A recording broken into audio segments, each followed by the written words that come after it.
Testing, testing. Mic check, 1, 2, 3. Can hear you. Excellent.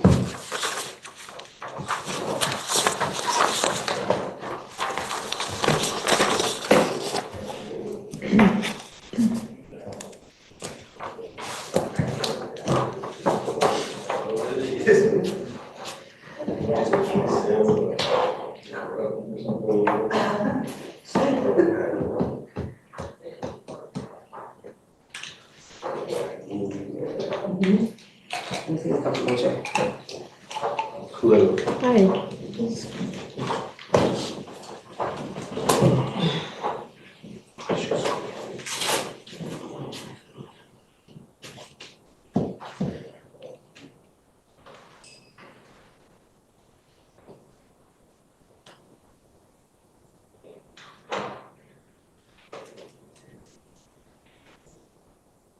Down. Turn it on and volume down.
Okay, hello everyone. It is now 1 o'clock. Let's see here. We have a handful of participants in the Zoom room. Mary, how does it look like as far as task force members down in conference room B? We have 2 members here. Members? Okay, and I see Nara and Paul online. So that is almost a quorum.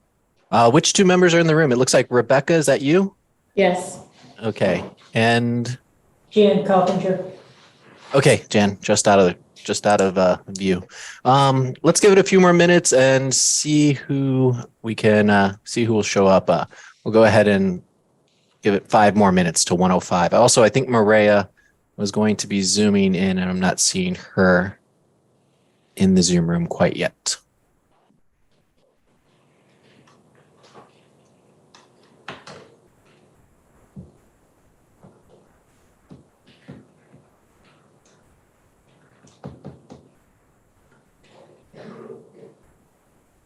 Everyone seeing the PowerPoint down there? Yes. Okay.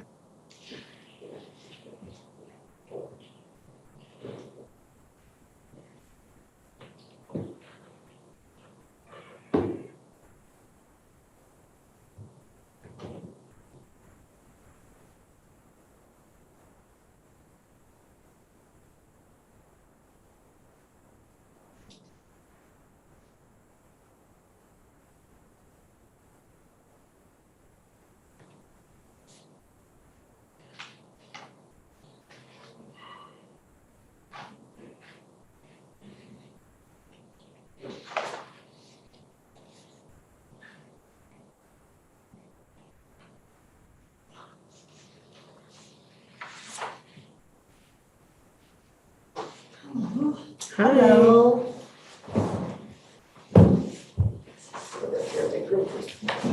Commissioner Vanderwall has joined.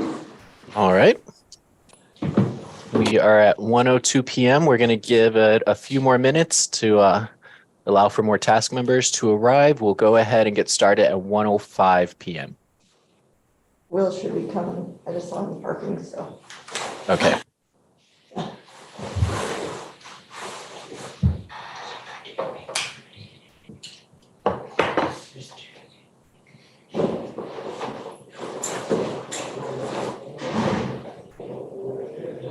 How are you today? I'm good. How are you? Good. Getting ready for more rain coming in. Yeah. All right, those warm days, just, yeah, I'm like, nope, I'm not ready for this yet. What do they call that? The false spring? Yeah. Hey, everybody.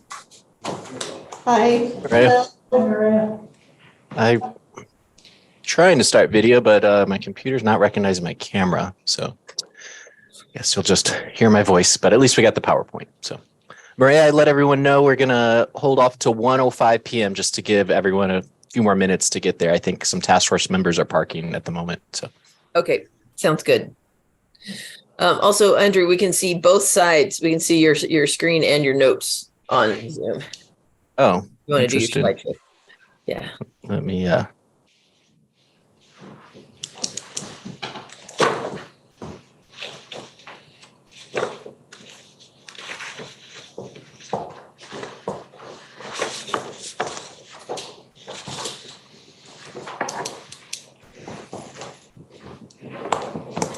Hi, Andrew. This is Bart. I didn't hear the Zoom recording. I'm wondering if you have that on. I believe so, Bart. I'm working on some screen sharing issues. We're giving people a few more minutes to get started, but has anyone else seen the recording? I'm on a Yeah, I got Full the screen. notice when I signed on. We're recording. Right. And you said your camera isn't working? I didn't understand that. Oh yeah. My camera's not working, but it's okay. I'm just going to be sharing the PowerPoint slides, so it shouldn't be an issue. Can you send me the PowerPoints after the meeting, please? Absolutely. Thank you.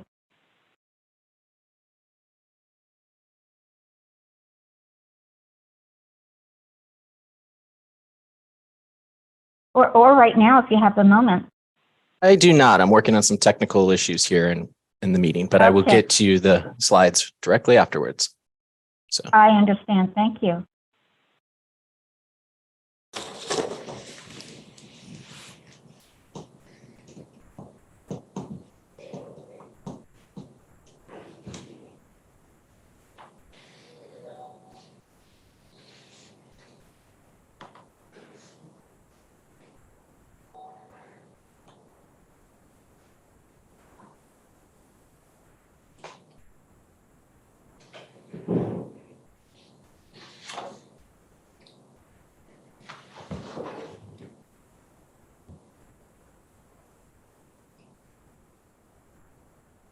okay, it is 1:05. It looks like we have more people here. I'm going to try resharing this PowerPoint. Okay, it looks like it's popping back over to the other screen. I'm sure it probably looked similar to how it looked before. Is that correct? Yes. Well, so long as it's an issue, since we are ready to go, let's see, display settings, swap. Let's try this. All right, is that better? Much Yes. better. Okay, great.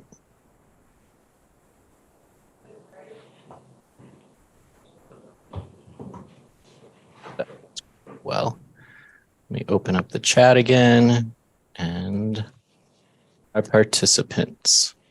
Okay, welcome everybody to our April 17th, 2023 Cannabis Ordinance Task Force meeting.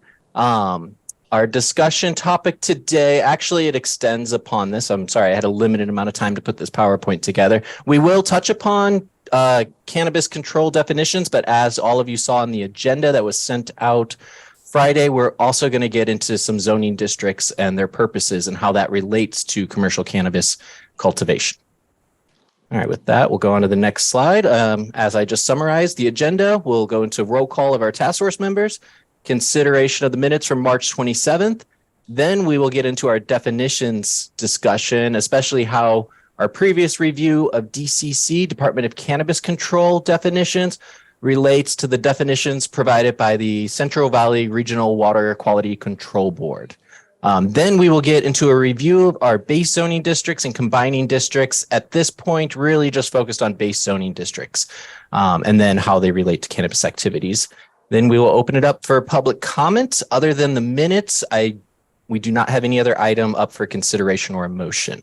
So this is mostly going to be an educational meeting. Okay, moving on to roll call. Mary Claiborne is in the room. Do you want to go ahead and take the roll call? Yes. William Weiss, Present. Jan Coppinger, Present. Catherine Vanderwall, Here. Rebecca Harper, Here. Jennifer Smith. I believe I saw her in the Zoom room. Yeah, I think so. I'm here. Thank you. Nara Delbaca, Present. Robert Geary, Don't think I saw him in the room. Let me see. No, I'm not seeing him in the Zoom room at this moment. okay. Fire District Chief Representative, Yeah, Chief Cepeda is here, and Fire Marshal Paul Blues will be speaking on behalf of the chiefs. thank you. Okay, with that said, let's move on to consideration of the minutes from our March 27th meeting.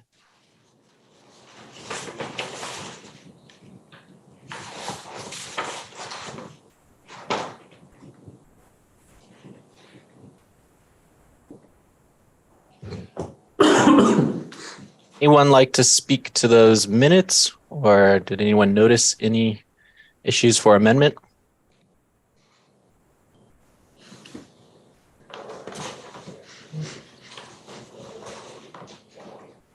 I'll make a motion, we accept them. A second? This is Catherine. I'll second it. Okay. I'll go ahead and move back to that previous slide so we can do a roll call vote. Okay. I'll go ahead. William Weiss, Aye. Jan Coppinger, Yes. Catherine Vanderwall, Yes. Rebecca Harper, Yes. Jennifer Smith, Yes. Nara Delbaca, Yes. Robert Geary, absent, and Fire District Chief Representative.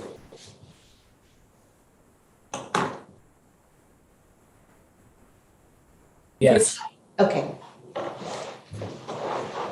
Okay. Now moving on to our first discussion point, discussion of definitions used by the Central Valley Regional Water Quality Control Board. Now, we sent out these definitions on Friday for everyone's review. They were also sent out the previous week, although the meeting agenda was not properly noticed, which is why we had to cancel it. So there should be plenty of time to review them. And one of the key points of doing that is following our DCC review. I was contacted by Janae and her supervisor, Jason, over at the Water Board, and we kind of recognize that, you know, the Water Quality Control Board definitions are much broader, and especially in terms of, whereas DCC focuses on industry-specific aspects and definitions that relate to those, the Water Board definitions encompass more environmental terms.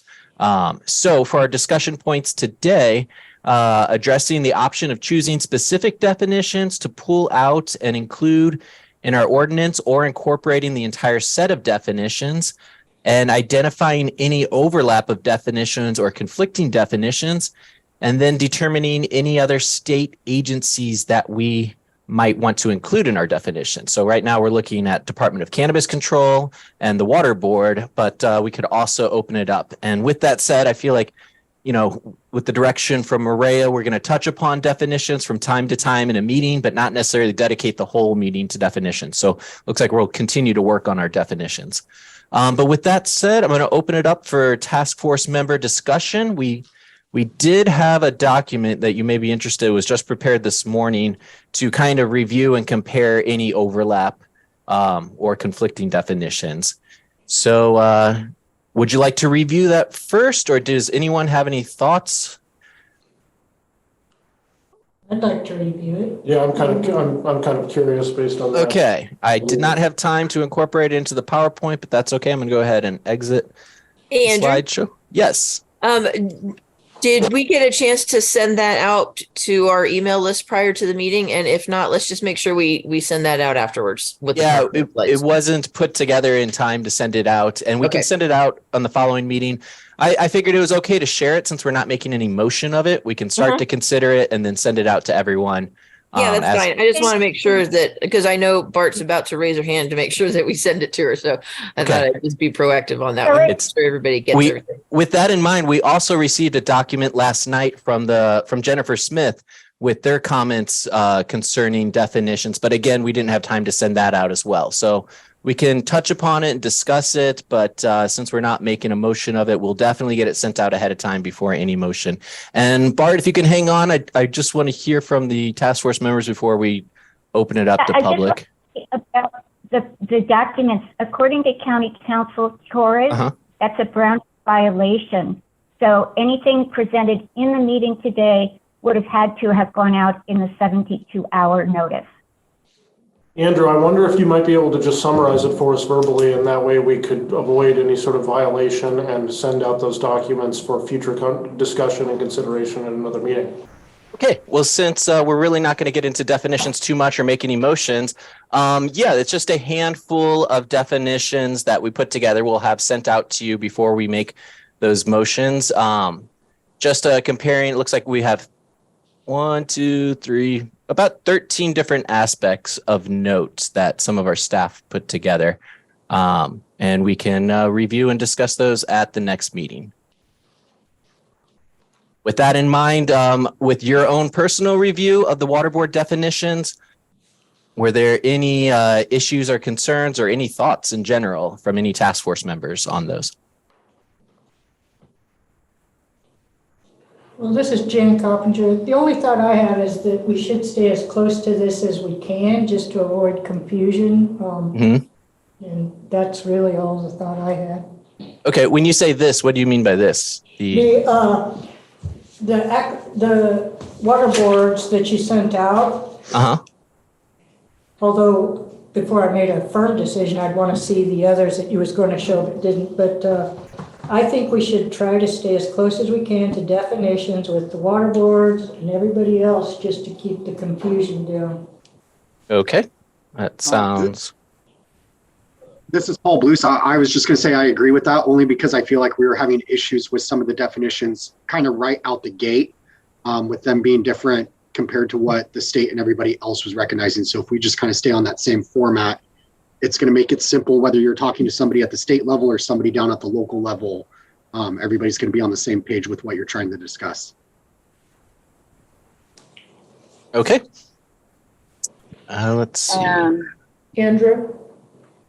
Yes, go ahead. This is Rebecca. My input would also be to stay as close to water board or DCC definitions as possible. I don't think there's any reason to cultivate our own. Right.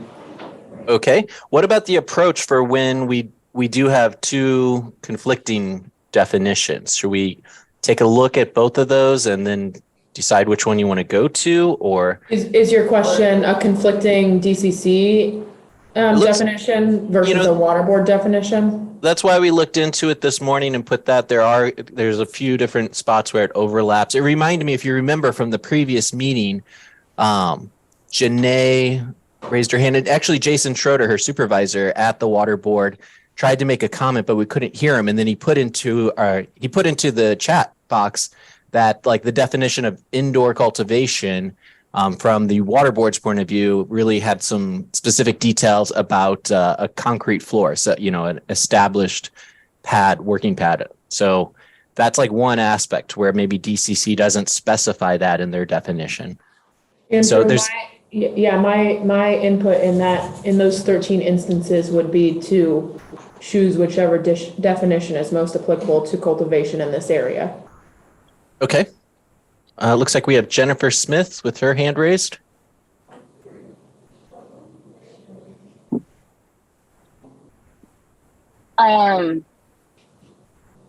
Sorry, I just saw that Janae is online and available.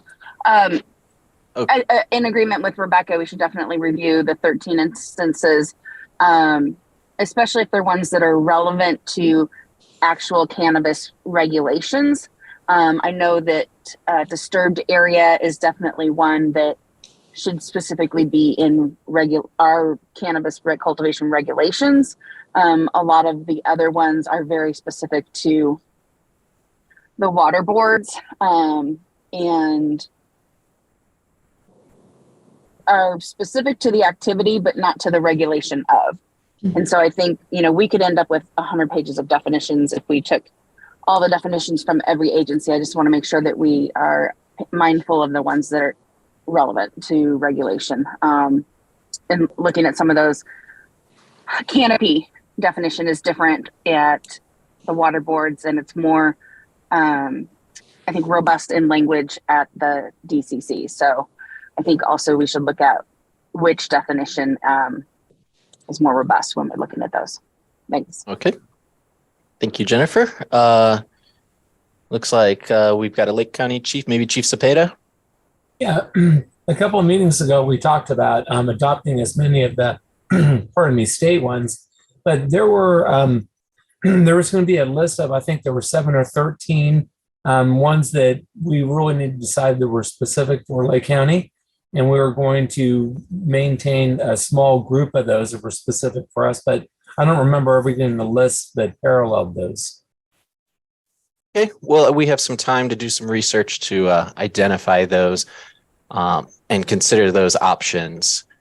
Perhaps we will have a small group of definitions within our ordinance, and then a few statements or clauses relating to the other agencies and their definitions as amended, so they can continue to, we'll discuss that when we are ready to make a motion, I guess. But here we're just kind of opening up the idea. Are there any other task force members with some thoughts on the issue? I just would like to echo the thought about wanting to hew as closely as possible to what we were shown in this document. I didn't see anything that stood out individually, although there are certainly topics covered that I know we've had some, levels of disagreement on over the course of our brief discussion so far. But even still, I think that the definitions presented from the State Water Board make a lot of sense. Okay. All right. I guess before we move on to the next topic, we can open up for public comments relating to definitions. Bart, I see your hand raised, but I'm not sure if that was still raised from before. I'll take it down. Thank you. Right. Well, if there's no other public comment on it, we can go ahead and move on to the next part of our meeting, which is really the beginning of starting to look at our cannabis activities in a new ordinance and how it applies to the county on a holistic level. We can zoom out a bit and review some of our base zoning districts and combining districts. Now, today, I believe we're really only going to have time to open up discussion for base zoning districts. You're probably familiar with this list from when we had it in the presentation on retail sales and those recommendations for base zoning districts. So with that said, I'm not going to read through every base zoning district now. We're going to go through each one, and within our Chapter 21 of the Municipal Code, which is the zoning ordinance, we have an article dedicated to each of these base zoning districts as well as the combining districts.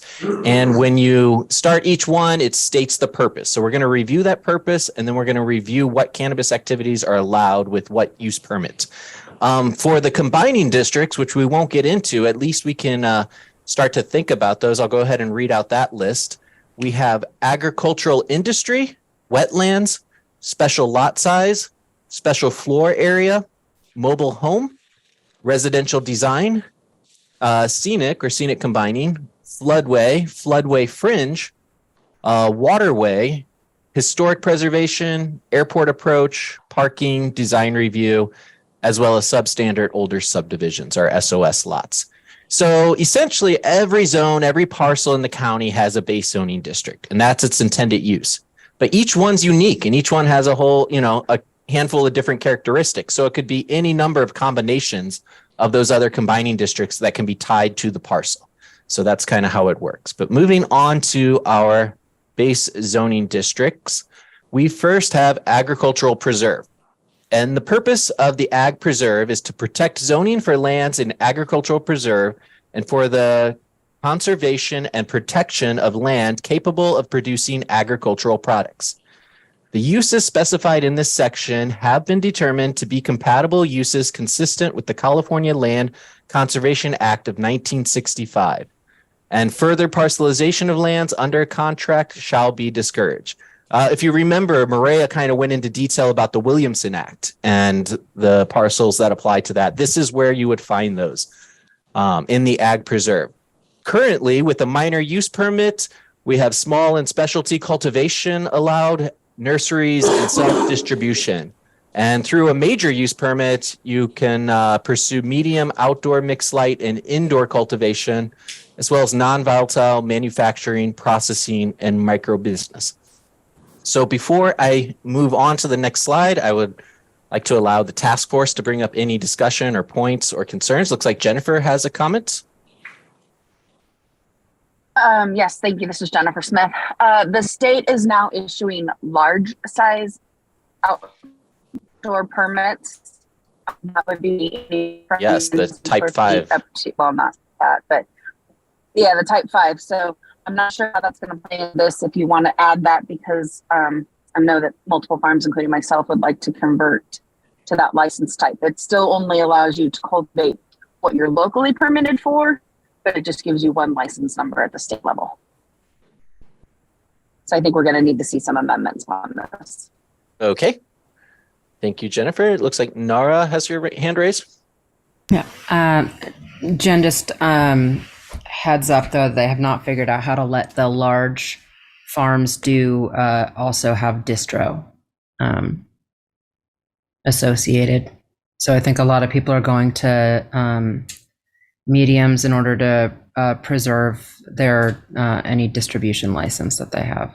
But I don't think that should exclude folks who do want to convert and and let their distro go. But it is an issue right now at the state. Okay. I think also my understanding is that for the large license types, I think there's added restrictions for, various types of micro businesses to incorporate other uses, like partially one of the reasons probably why distribution isn't tied to that. So let's see, any other comments or questions from task force members? All right, we'll go ahead and move on to the next slide, which is agriculture, or it's written agricultural, but it's agriculture zoning.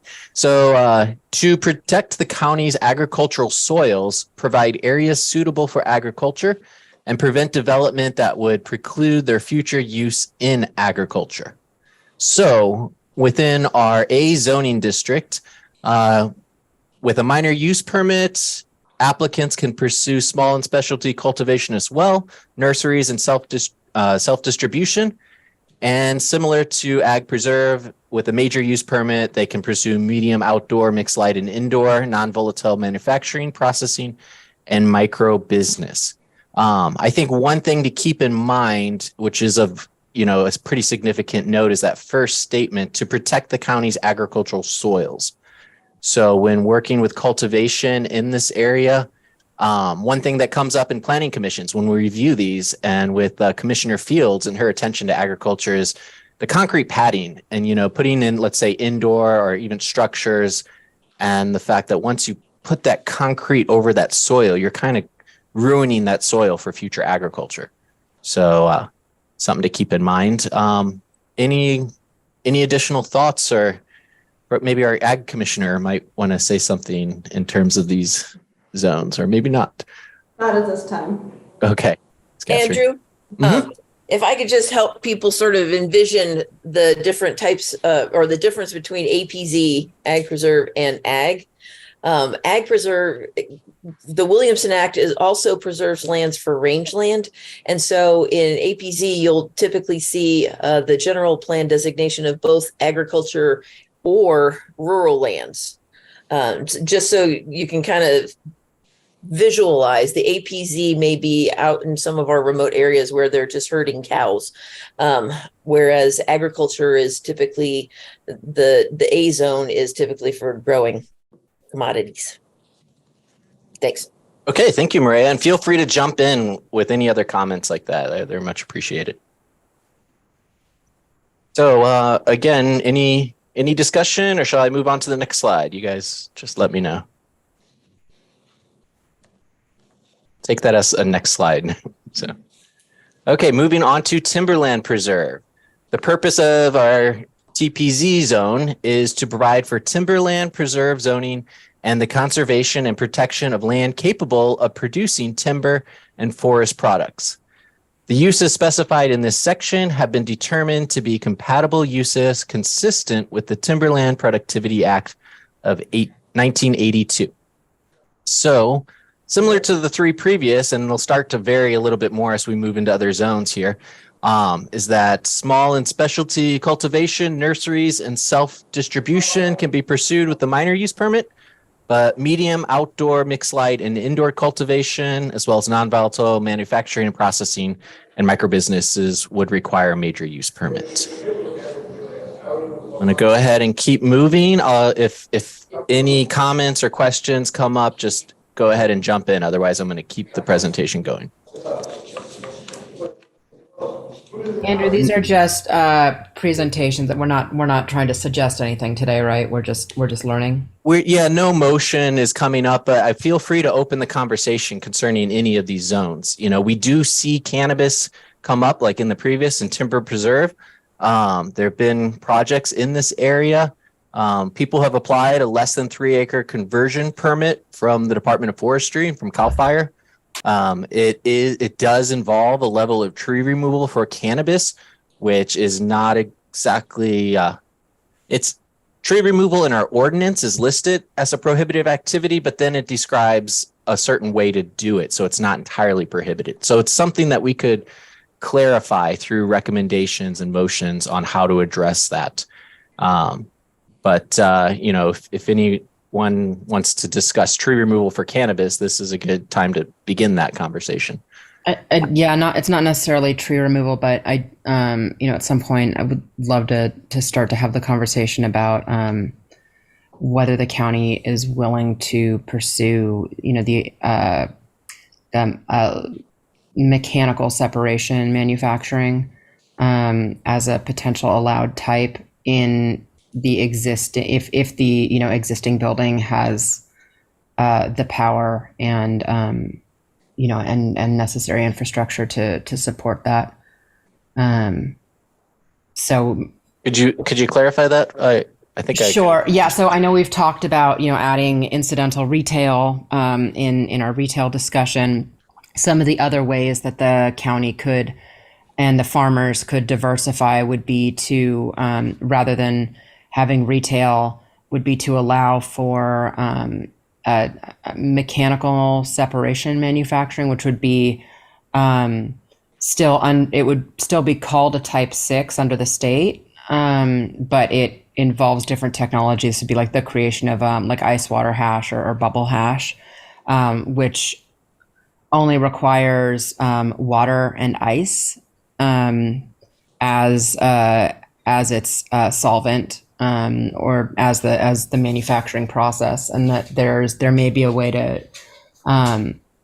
to allow for cultivators to do their own, you know, creation of like a boutique or a boutique kind of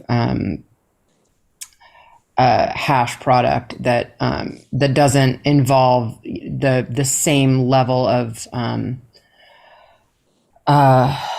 impact. Impact and infrastructure that like any kind of even non-volatile solvent manufacturing would.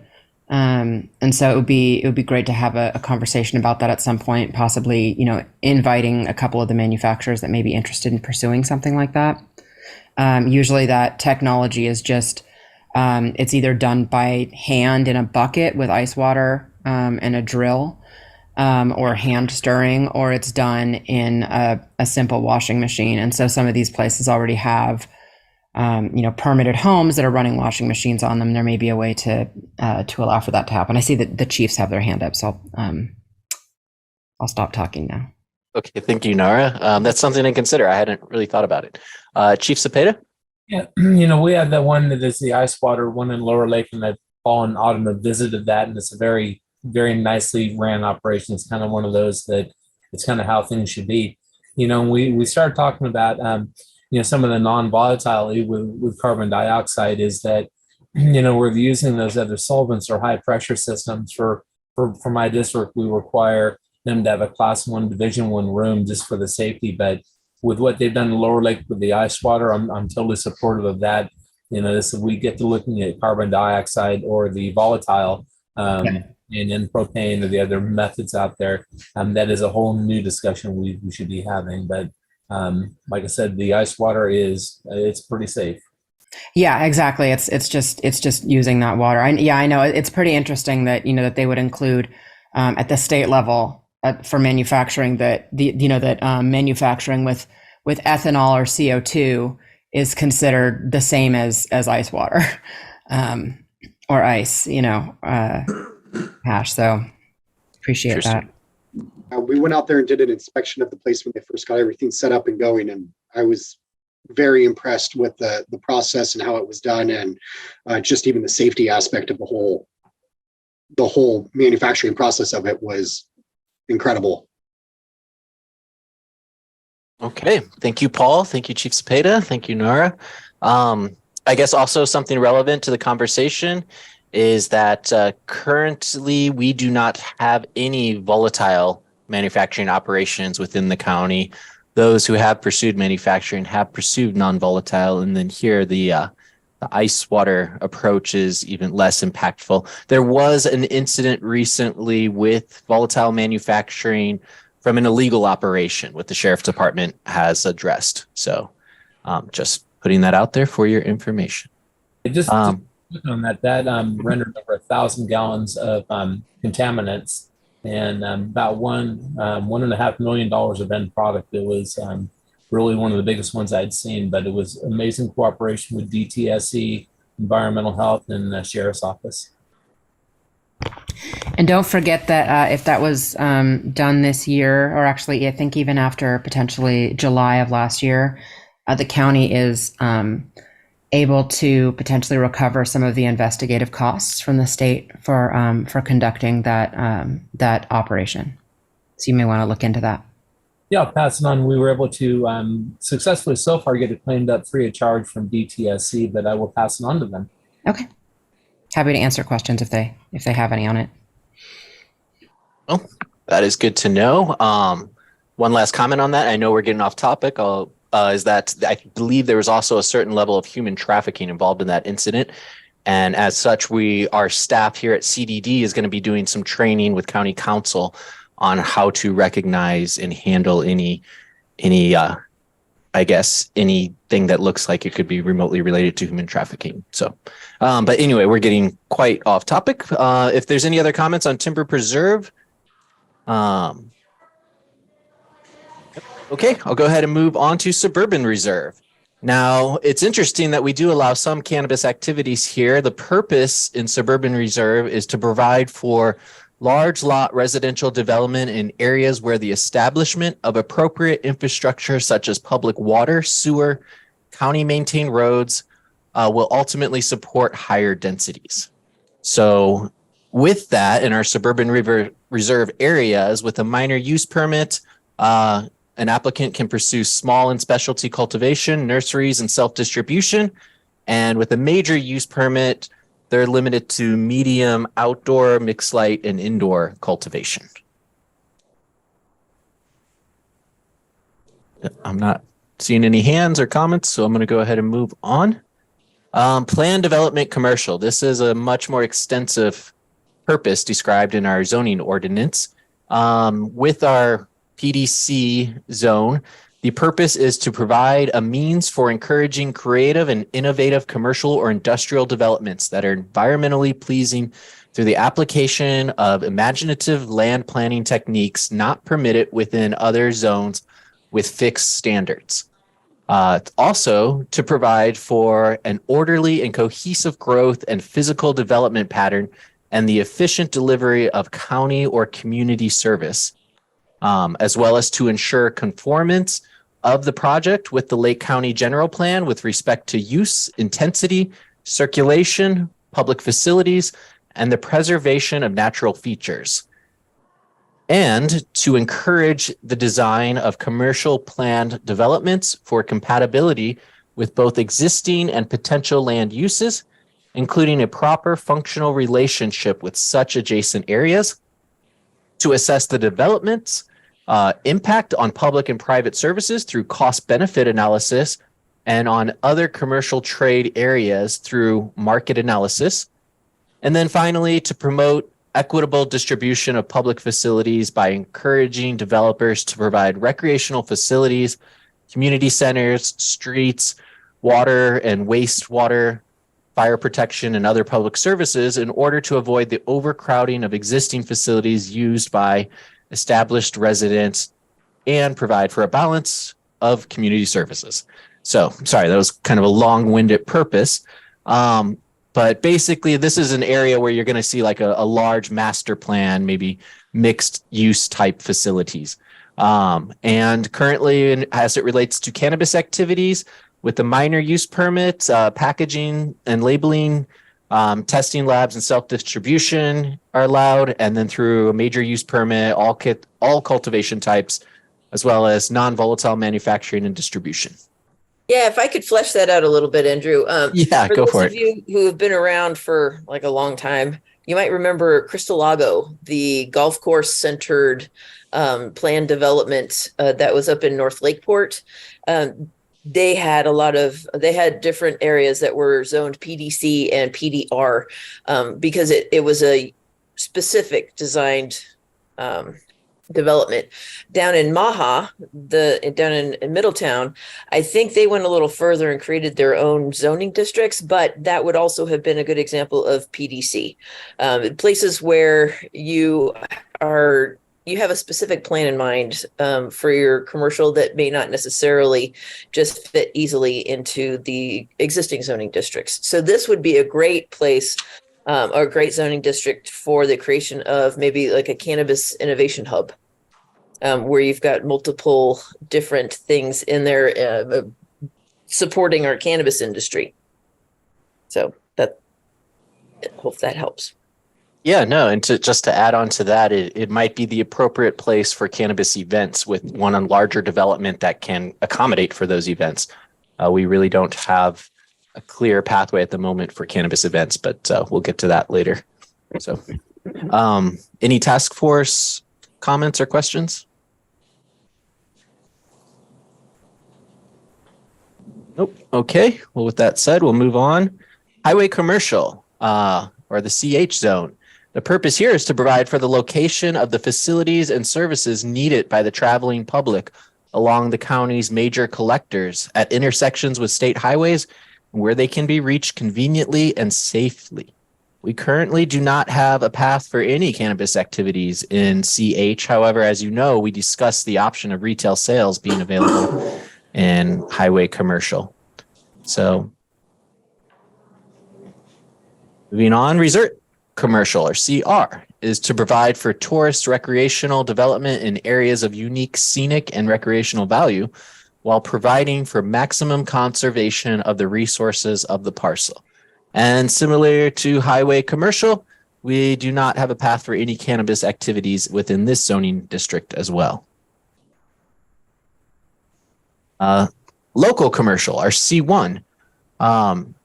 The purpose of our C1 zone is to establish centers for small, localized retail and service businesses which provide goods and services to surrounding residential development. And within this zone, you can pursue retail sales through a major use permit. We have, I believe, 2 major use permits for retail sales that have taken this approach within the county. Mary could correct me if I'm wrong, but... No, there are 2. Okay, thank you. I didn't want to put you on the spot there. Sorry. So, all right. Any questions or concerns, or maybe we've talked about retail quite extensively already. Going on to the C2 zoning district, which has a purpose to provide a full range of commercial retail and service establishments to communities. Within a C2 zoning district, you can pursue manufacturing, labeling, self-distribution, and testing labs with a minor use permit, and distribution, which should be, I guess, a good time to clarify self-distribution versus distribution.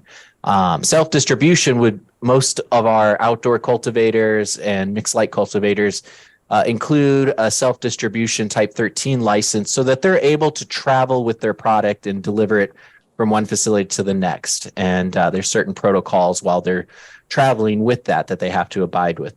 A distribution license isn't self-distribution. It's where a business would open up as a distribution business and they would be the delivery service for that. So let's say if, like Jennifer had mentioned, you're going to go for a large license, the new type 5, but she had mentioned you can't get a distribution license with that. You would have to hire a distribution company to come and pick up that product and move it. And that company focuses on the movement of cannabis. So, and then, as you know, it's been of issue and concern, which we discussed, that retail sales within the C2 is a use by right. And I think this purpose kind of maybe hints as to why, because it says to provide a full range of commercial, retail, and service establishments. It's kind of all inclusive. So I guess when they put that in there as, you know, having cannabis retail sales as part of that use by right, maybe that was the logic behind it. So anyway, moving on to the next slide, C3. Within our C3 zoning district, the purpose is to provide areas suitable for heavy retail and service commercial uses, which do not specialize in pedestrian traffic and are more appropriately located away from the central business district. In the C3 zoning, you can pursue manufacturing, packaging, and labeling, self-distribution, and testing labs with a minor use permit, and then non-volatile manufacturing and distribution with a major use permit. Currently, no retail sales available in that area. Then we have our M1 zoning district, which is commercial manufacturing. Here, the purpose is to provide areas for heavy commercial and light industrial or manufacturing uses while maintaining an environment free from offensive or objectionable noise, dust, odor, or other nuisances. Here, you can pursue a minor use permit for manufacturing, packaging, and labeling, self-distribution, and a testing lab. Currently, we do not have any testing labs within Lake County, just for your note. And with the major use permit, you can pursue non-volatile manufacturing and distribution. Andrew, I noticed that minor use has manufacturing and major use has non-volatile manufacturing. So what's the difference in the minor use since it's worded slightly different? I can respond to that. It is Mary. type N and type P, and that would be back to definitions for that, but mostly it's labeling and packaging.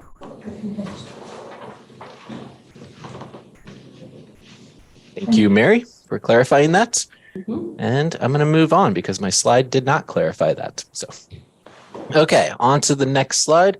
Heavy manufacturing, or M2 zoning district, which is there to provide areas for heavy industrial and manufacturing uses, which can locate and operate away from the restrictive influences of non-industrial uses, while maintaining an environment free from offensive or objectionable noise, dust, or other nuisances. Here, similarly to before, you can pursue manufacturing, packaging, and labeling, self-distribution, and testing labs with a minor use permit, whereas there's other factors of manufacturing and distribution allowed with a major use permit.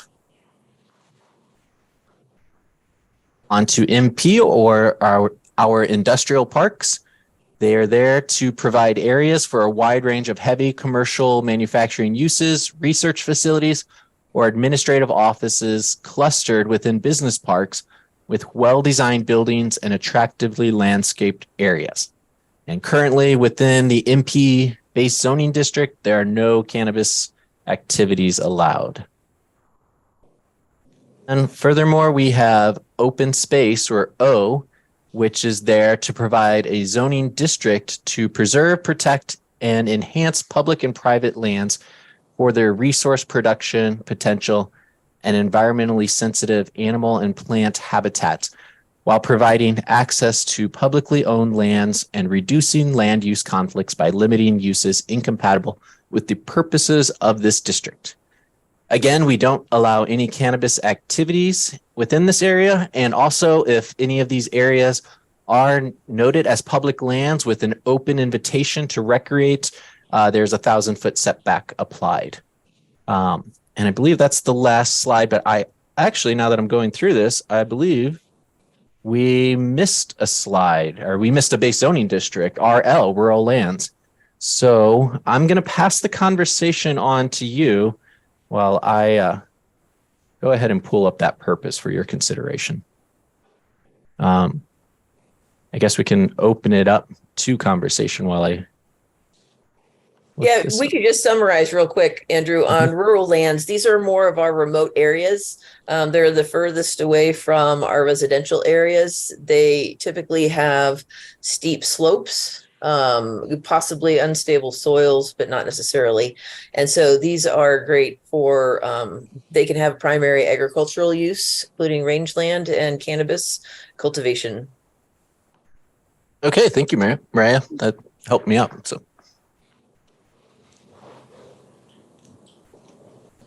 So we do have a public comment, but we haven't quite opened it up. Are there any task force members who would like to open any thoughts on this? I'm not sure if you had considered that, all of our base zoning districts have a purpose, and how does this relate to it? You probably remember from the beginning when we came up with our vision statement, which in many ways can serve as the purpose for the article on commercial cannabis activities, which we are working on drafting.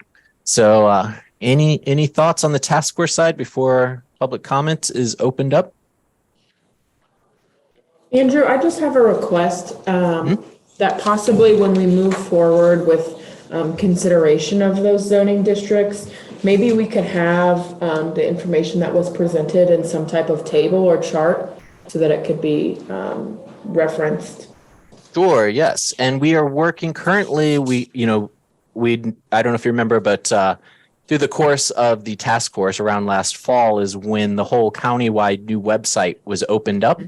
And when we got a dedicated page to the website, which has a space for our agendas and our minutes.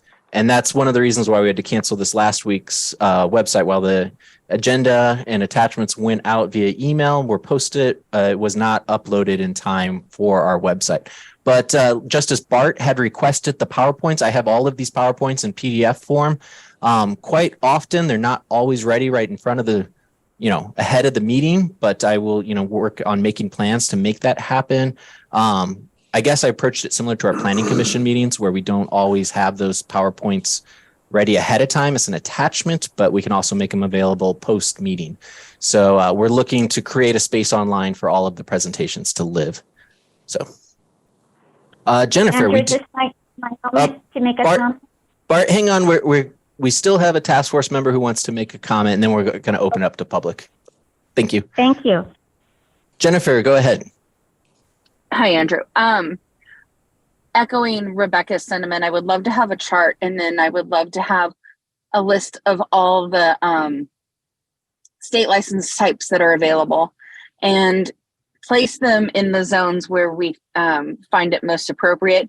Even if we're not going to turn on that particular license at this time, I think that we should have a plan moving forward and know where the appropriate areas are for each type of business. That would be a big goal. Okay. Yeah. Maybe similar to the ag exempt and accessory structures for cannabis, we could maybe look at a subcommittee of a couple of task force members that I could work with to get that, I guess, prepared ahead of time so it's available for everyone. Are there any other questions or comments from the task force? Okay, go ahead, Bart. We're going to open up public comment now. Thank you so much. In my conversations with County Council Torres, what he said was that any slide, paper, et cetera, that you're going to present in the meeting to the people present, you have to present in the 72-hour notice so that everyone has a time to study, look, see what questions they might have. This isn't about just notifying the public. It's about adequately notifying the task force as well. Hey, Bart. Okay, I'm go ahead. actually wondering about that because typically in board meetings or planning commission meetings, we have materials that are submitted same day. That's what council told me, so I will get I'm back going to to him. clarify that because I think that there's more to it than that. So I'll find out for the next meeting, Andrew. Yeah, absolutely. Go ahead. Can I make a comment on that, Andrew? And I don't mean to, butt heads with anyone at all. I think that Bart brings up valid concerns, and I also would just like to say that both Andrew and Maria seem intent on fulfilling those concerns. But that said, I think we as a group need to have the flexibility to discuss things as they are coming along with the county staff as well. And so it's, in my mind, frustrating that we'll wait 2 weeks to find out what Andrew might have been able to reveal to us today as part of this discussion. But that's, I recognize there are reasons for the rules, and I don't mean to, dive down a rabbit hole with that. Thank you. One comment. The way that the meetings fall on Mondays make it, I think, particularly burdensome for people like the fire chief who receive the agendas at noon or 1 on Friday. And the last couple of agendas have had very long documents, 400 pages, 200 pages. And I think that as a courtesy to the task force members and the fire chiefs in particular, I wonder if some accommodation can be made. Okay, thank you, Bart. Maria, I don't know if you want to make a further comment on that. I think we're going to wait and see if the fire representatives who are actually here have that request before we consider going outside of what we're normally doing. Chief Smith, it would be helpful. I know the last two documents were pretty lengthy, and Paul and I talked about it. It came in on Friday, and of course the weekend didn't allow for much review, but as some of those documents that really we need to really pay attention to, it'd be nice to have out on an earlier date to have time. Usually Mondays are pretty hectic for all of us as we're trying to recover from the weekends. I'm not sure if Paul has more. All right, thank you. And just to specify, I thought I had communicated it, but clearly I hadn't. With the 400-page document, there's really 8 pages on definitions that we're focusing on. So the intention was just to review 8 pages, not 400 over the weekend. But I will definitely keep that in mind as we move forward. Andrew, in that instance, would it be possible to highlight those definitions or earmark them? Because in the notice, which I'm not complaining, I did have a chance to review it somewhat, but it would be helpful to, have targeted what we are supposed to be focusing on rather than, going through a 117-page document and trying to assume what's pertinent. Sure, absolutely.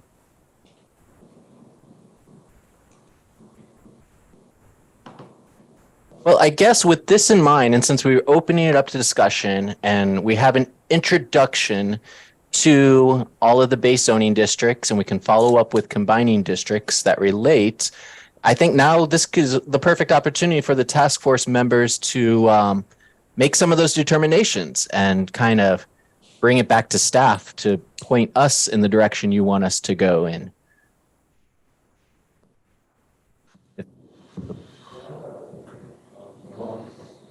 Can you clarify, Andrew, what determinations are you expecting from the task force right now?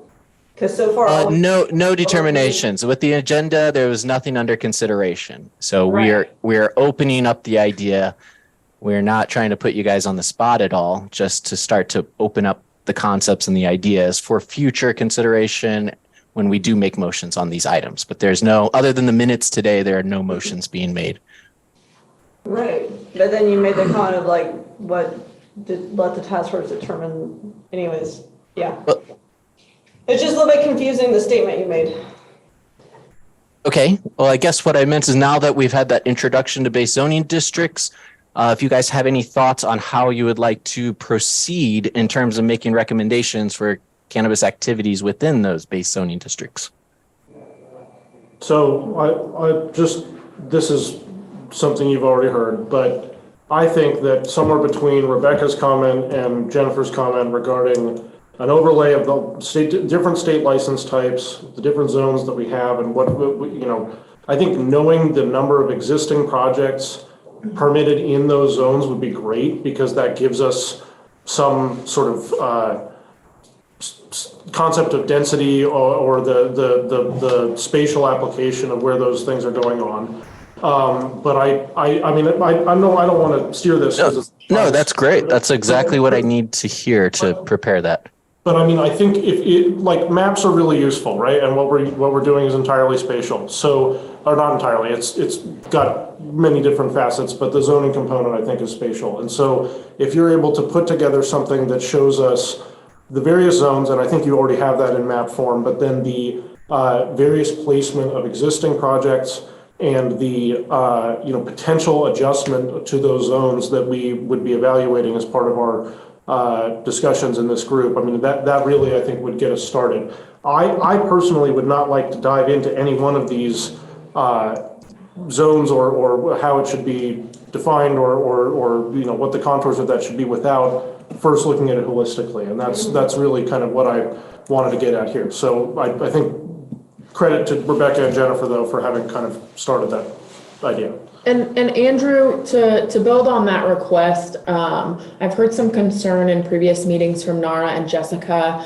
about how much of these zoning districts is actually usable or, an operation could be pursued. And so I think that would also be a neat overlay to have. I understand that might be a heavy ask, so. Well, we can see what we can do with the resources we have. What factors affect usability? That, I mean, just to give. Yeah. Or I mean, are you aware of any, or can we flesh those out as a component of what Andrew will be trying to put together on this? Jessica, do you think you could speak to that a little bit more? I mean, Jennifer, sorry. Yeah. I got J name issues, I guess. Or Nara. I think the overall discussion on usable land, it's kind of subjective because some people farm differently. Some people like to farm on a hillside to get the stadium effect of light. Some people like to farm on flat ground. But it is a very relevant discussion when, say, there is a 40-acre parcel, but only 5 acres of it are truly usable. But with 40 acres, you could technically have 2 licenses, 2 permits for a total of 2 acres. And so depending on the zoning and surrounding parcels, you could really be impacting somebody even though your parcel is 40 acres. And so I know that the supervisors, have some concerns and that follow along with clustering in inappropriate areas. But I don't know how we make that determination because it's really subjective. Well, I can speak directly to that because that's 90% of my job here is as we look at applications that come to us and they want to do a project here, they go through a pre-application process where we spend a limited amount of time to identify any red flags that will just shut their project down off the bat. And we will tell them, sorry, there's this situation, please don't pursue it. But then after that, it's going through the use permit process to identify each one of those. And it's a very lengthy and complicated process for all the requirements that cannabis entails. So it is a bit of a tall ask to, can you bring that back in a map to show us where we can do it? That's a pretty significant analysis. It's what I would love to be spending, dedicating a full-time job to just this task force. I think it really kind of deserves that attention. But it's a little tricky to balance that with the other workload of the department. But maybe Maria can speak to that a bit more. We do have Bart's hand up. Yes, ahead, thank you. I have a question about exclusion zones. Is this the place where we would begin to talk about that? It's really up to the task force. I'm helping to facilitate this, but I feel like exclusion zones can come after we establish how we want to revisit our base zoning districts, then factor in combining districts, which is why I brought this slide back up, because not all of these combining districts affect cannabis, but a handful that do would include wetlands and scenic combining districts and floodway fringe and waterway. I don't really think I've seen anywhere where historic preservation affects it. I don't think we're considering airport approach too much, but we might want to in terms of outdoor cultivation within that area. In terms of an outdoor plant being exposed to more contaminants. But these are things to begin to start thinking about at this point. Also, we want to be real clear that we're all using the same nomenclature. We don't currently have an exclusion zone. What we do have are buffers that would prohibit cannabis within them. And so we just want to make sure that we keep that clear going forward, because if the task force wanted to make a recommendation that there become exclusion zones, that's a whole separate conversation. I think there are certain areas of the county that already think residential areas that they are in exclusion zones. So I wonder if we could get more clarity on. Yeah, probably has. is. Yeah, thanks, Bart. That's a good point. It probably has to do with how it's not allowed in residential zones. It's also not allowed to hook up into municipal water sources for agriculture. They used to not be allowed within the sphere of influence of those municipal service areas. But that was changed and modified so that they could be allowed, or that cultivation could take place within those zones, just not access public. So what it looks like Andrew's bringing up all the different areas where there are buffers or places where it can't be grown, which is different than an exclusion zone. I think this is something that's important for real estate agents to be educated on, because I happen to know people who think they bought their property specifically because they wanted to be in an exclusion zone, and they're counting on that. Mm-hmm. Yeah. That's a good point, because there's also real estate agents that are marketing properties to out-of-county potential buyers for the pursuit of cannabis cultivation, to where under certain restrictions that aren't clearly identified, they're not able to cultivate in that area. So, but I mean, Maria brings up a good point. Like, we often refer to the farmland protection zone. However, throughout the ordinance, it's not listed as a designated zone, but there is an item to map that identifies it through the ordinance that passed the FPZ. I think 3101. Thanks. And the only reason why I bring it up is because there was some ongoing conversations that we were having with Double Eagle Ranch regarding setting up an exclusion zone just specific to over their area, because their properties are zoned RR and RL, but they don't allow for primary commercial use. And so there was a problem because people would think, because of the zoning district, that they could just go ahead and apply for a permit there, but it was causing conflict within that neighborhood. And so we were able to avoid creation of just a cannabis exclusion zone, only because the Double Eagle Ranch are all private roads, so there was no public access, which is required.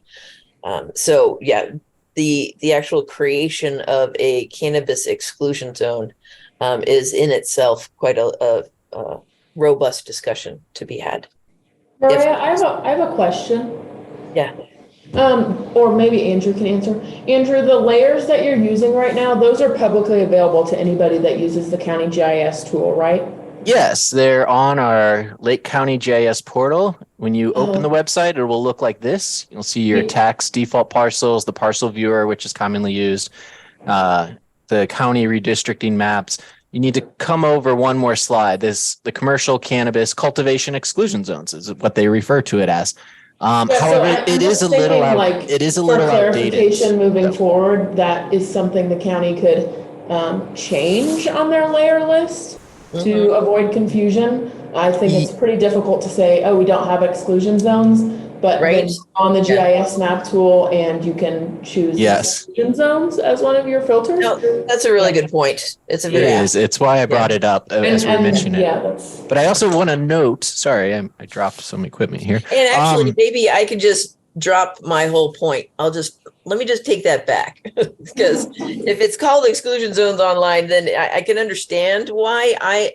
I'm just probably parsing it too much in that, not wanting to have like a neighborhood based exclusion zone. And so, it brings up, sorry to brings up everybody. I'm going to take that back. Okay. It does bring up a good point too, with, having, this is an online GIS portal that is run by the IT department.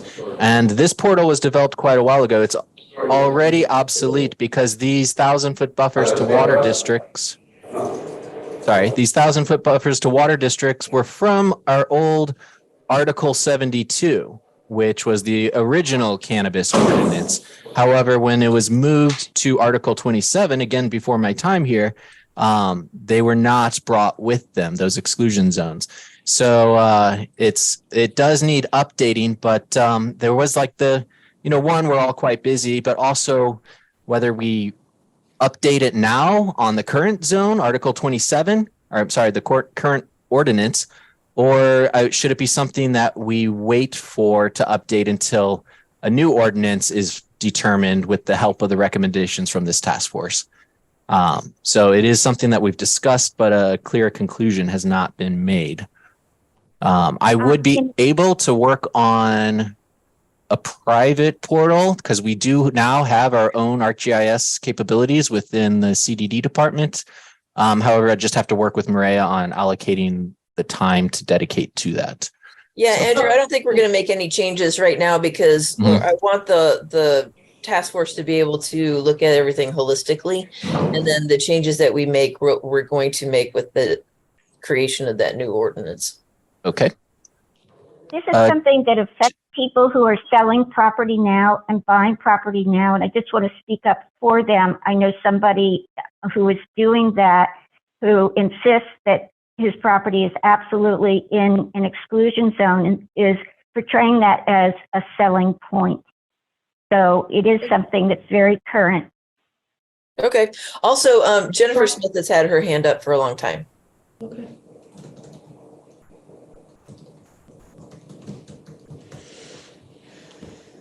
Jennifer? Sorry, it's tricky sometimes to unmute. I was going to bring up something that Maria or somebody just already touched on, which is the FPZ zone, because I did not see it listed there. And this is it right here. Yep. And so we've got some looming deadlines with conversion to greenhouses that I think need to be addressed rather quickly. I think that deadline is May. We do have a deadline on that. I did consult with County Council on the course of action and when considering the timeline for addressing those FPZ projects. What it turns out that there are 19 projects, both pending and approved, that fall within these FPZ zones. 3 of them are approved. One of those approved projects has submitted the requirements that they need to meet that deadline. Another one is refusing to do so, and another one needs some help. And as far as the other pending projects, while they're still pending, they're at the point where they could revise their project to meet the requirements of the FPZ, which is really limiting bringing your cultivation within greenhouses that can accommodate air filters. So. Okay. If there's a time urgent priority that the task force decides they want to send a recommendation to the board on, what we would do, or how I would recommend the procedure go, is that the task force start with the task force. They develop a recommendation, may or may not go to the Ag Advisory Board, depending on, if it's related to cultivation, but then it could go to the board for direction because we really want to make sure that the board is directing the department to do any drafting of an ordinance. But that would come from a recommendation from the task force. And then if the board was supportive of that, that's when staff would work on developing a draft ordinance for circulation and review and public hearing. I think we might need to take that path because that particular change in regulation was kind of midstream and caught a lot of people off guard. And there might be some mitigation factors that, since licensing has changed, that we might be able to work around that. Or maybe we can look at making some changes to that. Andrew, if there is consensus, we can just add it to next meeting's agenda. Unless you have anything. No, absolutely.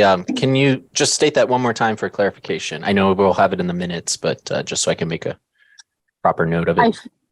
I feel that we need to address the FPZ zoning as the change in regulation and the requirement to switch to greenhouses was created midstream after some projects had already been approved and some were already pending. So I think we need to look at accommodations for those projects, and it might be a case-by-case basis. So I think we need to delve into that. Yeah, absolutely. That particular topic, it might be worth establishing the subcommittee with LCCA and maybe Catherine if she has time and Rebecca, because I know that the FPZ zone was put in place with specific concerns for cannabis's interaction with traditional ag, and so. Instead of getting a list of proposals just from LCCA, it might be more efficient for this task force if that sort of collaboration takes place before the next meeting. Is that possible? Definitely possible. And I think it's also probably important to make sure that everybody on the task force knows what I'm talking about. Sorry. Mm-hmm. Here. Well, that sounds just. If we do that route, could we be provided with a list of, I guess the projects that you said there's a total of 19, 3 of them have already come into compliance, 1's refusing. Could you actually provide that information? Mm-hmm. Yes, I could provide it ahead of time. I can also provide the ordinance itself and its list of requirements that were placed upon, especially 2 approved projects at that time. And another one was subsequently approved, but there's really only 1 that's in full compliance of that request. And there's 1 who is in a difficult situation due to that request, where they also might be in a specific spot where the intent of that ordinance doesn't fully apply to the location that they're in. So there's just no clear mechanism, especially once that ordinance passed. Prior to that, they're looked at more individually, and there was more leeway between the previous ag commissioner and past community development directors. Mm-hmm. Additionally, that may not be ready for the next meeting. Andrew, are we meeting in 1 week or 2 weeks? Oh, right. We have our next meeting in 1 week from today. Okay, so we're going to try to start. It would be ideal for us to be able to get any document or proposal for the task force like a week before the meeting so that we can make sure that it's distributed in a timely manner for review. So once we get that material, that'll help us then to decide which agenda it gets placed on. Okay, and one potential temporary solution to the FPZ, rather than revisit the whole ordinance and discuss for, at length ways to improve it and change it, potentially the item for next week could simply be to request an extension of that due date while the task force figures it out. Andrew, I think that would probably be the best thing for right now, is because if people are facing a May deadline, maybe, having the group look at extending that. Because there is a reason that FPZ was put into place. It was to protect ag and commercial cannabis that, you know, are in close proximity to each other. Okay, well, I can definitely put that extension on the next agenda.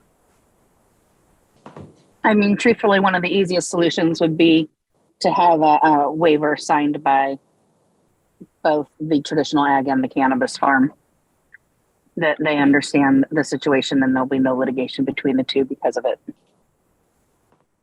Okay, I will, because I have looked into this. I have my concerns about this issue, and I have talked to county council about it.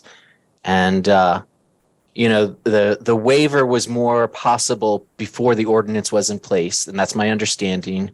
And another understanding is to be careful of pursuing something that just serves the interest of a small group, as opposed to our objective as community development to serve the county as a whole. So I may need to touch base with county council again to clarify on the appropriate course of action or steps forward. Yeah, Andrew, I think that you'd exhaust a lot of resources and take a lot more time and most likely not come to terms if you pursued a waiver for all 19 of those projects. Like Catherine said. Well, it wouldn't be all 19. The pending ones can, you know, this ordinance went into place while they're still pending. Right. So it applies to them and their pending plans at this point. It's the ones that were previously approved. The other 16. No, 3. Well, really, 1, 2. One's already met our requirements of the ordinance. It's 2 that have been approved but have not met the requirements. And let's have this level of robust discussion when it's actually on our agenda. That sounds great.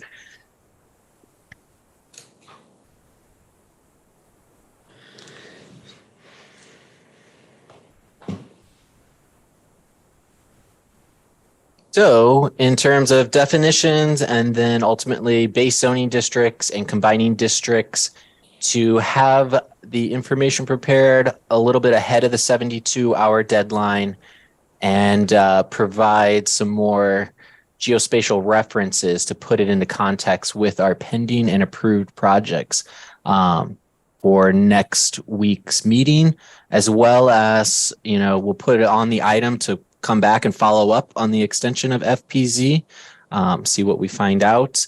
Is there anything else that anyone would like to see on next week's agenda?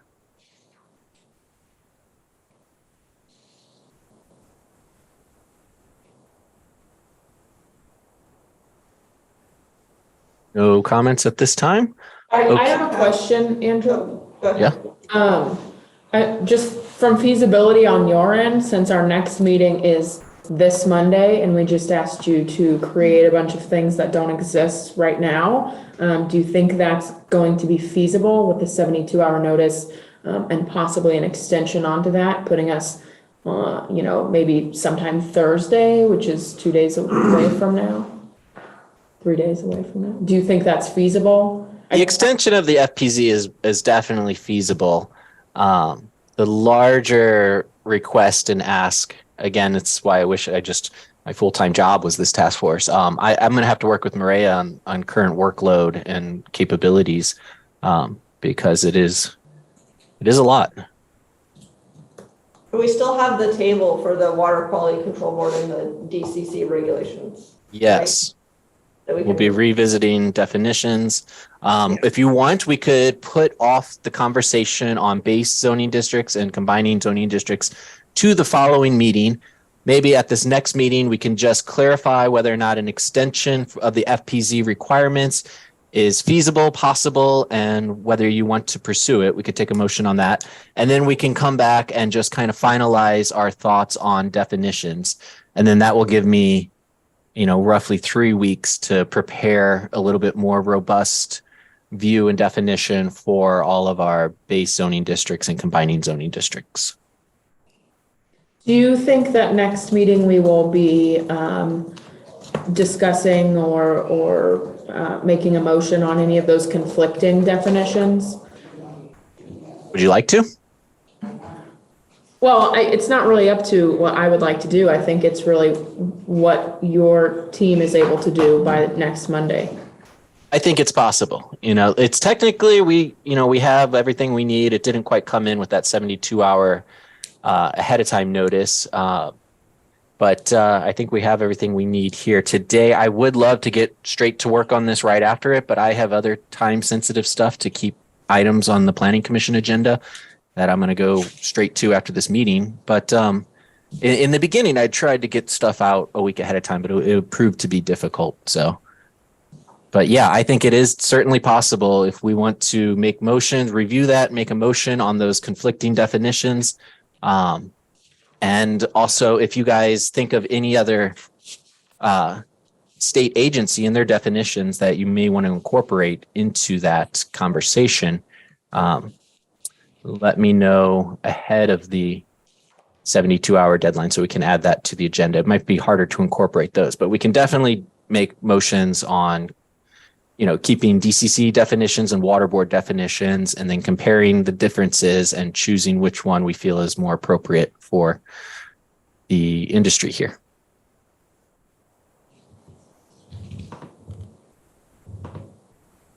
Jennifer?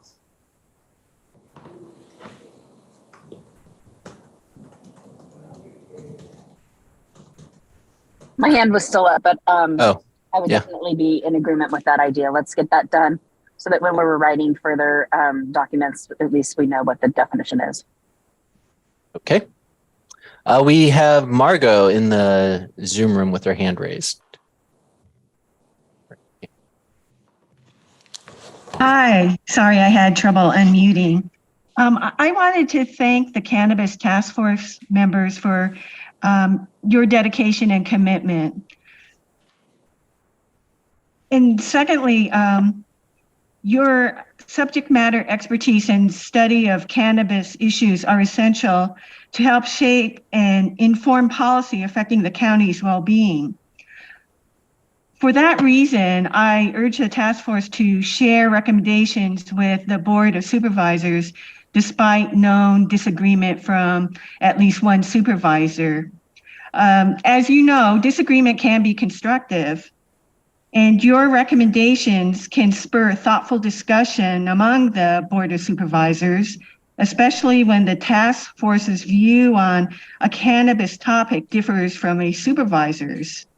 And for example, I cite the topic of the retail setback.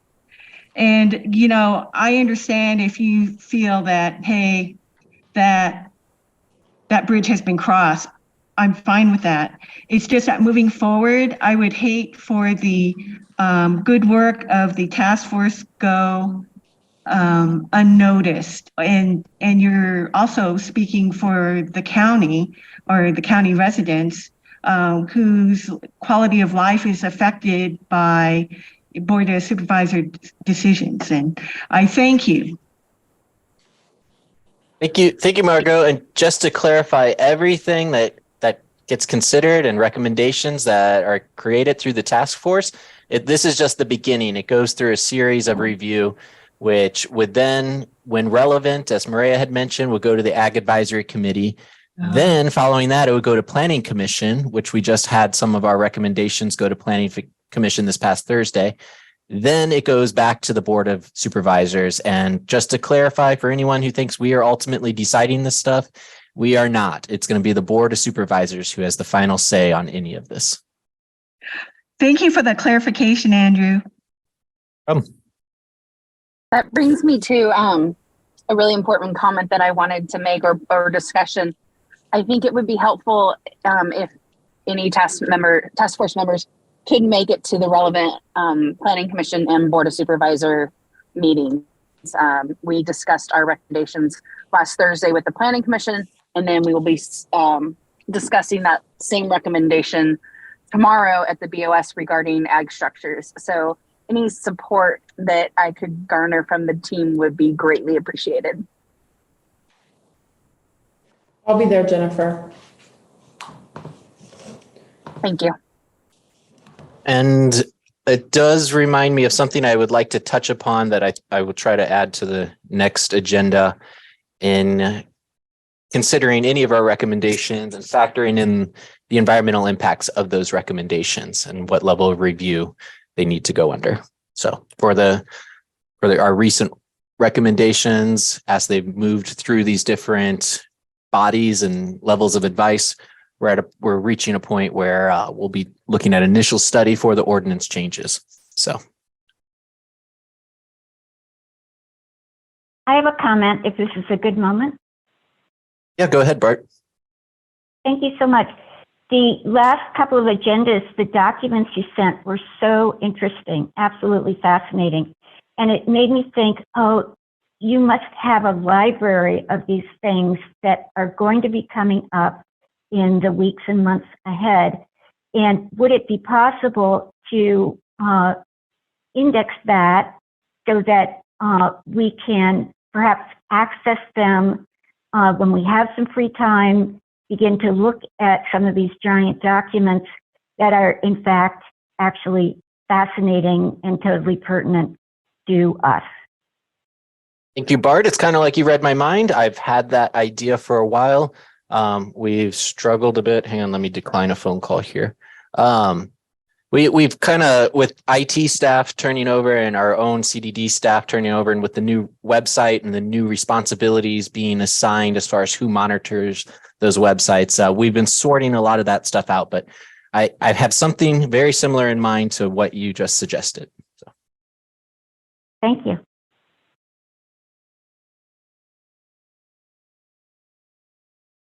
Okay, well, with that said, Jennifer, your hand is still up, but was there any other comment? Nope, I guess not.